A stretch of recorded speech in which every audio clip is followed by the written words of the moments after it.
Now we're going to talk about addition polymers. This really means when alkenes join together to form plastics, polymers.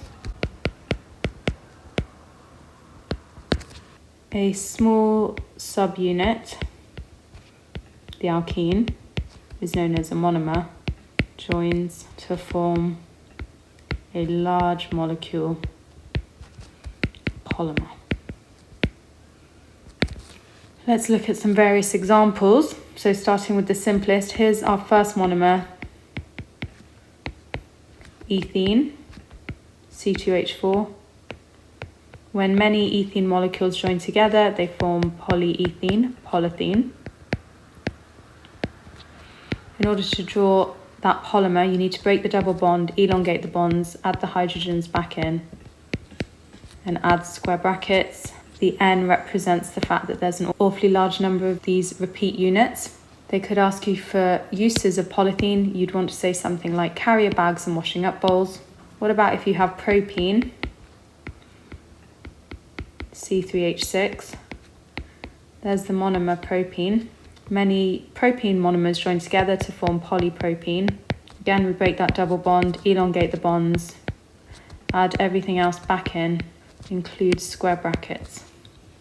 Your use of polypropene or polypropylene is yogurt pots and car bumpers. What about if you had chloroethene? So one of the hydrogens is replaced with chlorine. Same old story, break the double bond. This is polychloroethene. And this is used to make drain pipes and vinyl records. Do remember that addition polymers such as these are very unreactive, they're inert, and the reason for that is because they're non-polar chains. They have lots of strong carbon-carbon bonds, and as a result, addition polymers are non-biodegradable. Remember that biodegradable means that something can be broken down using microorganisms. So these plastics here, the addition polymers, can't be broken down through the action of microorganisms, which means they contribute to landfill, so they occupy landfill, and they release toxic gases when burnt. Sometimes you're asked to deduce the addition polymer from the monomer. So this is a good example. Give an equation showing the structural formulas for the conversion of this into the corresponding polymer. So we're including an N on the left-hand side to show that many monomers are involved. Here's my structural formula.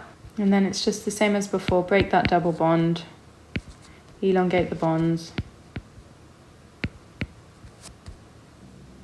And in terms of naming, here's 2-methyl-butene. Why? Because the double bond occurs between the second and the third carbon, and the methyl group here is attached to the second carbon. What do we have over here? We have poly-2-methyl-butene. If they ask for the repeat unit, you're simply drawing the smallest group of atoms that produce the polymer when repeated over and over. So basically you repeat this, but there's no need for the square brackets or the N. Sometimes they ask you to deduce the monomer from the polymer. So here's our polymer in question. In the question, they tell you that the particular polymer has been produced from 2 different alkene monomers. So you just have to work out, draw a dotted line where the 2 monomers separate. Remember that each monomer, being an alkene, must contain a minimum of 2 carbons to form that carbon-carbon double bond. So it makes sense there for me to draw a dotted line there, and then I'm going to add the double bonds back in, making sure I obey the rule that each carbon forms 4 bonds, each hydrogen forms 1 bond.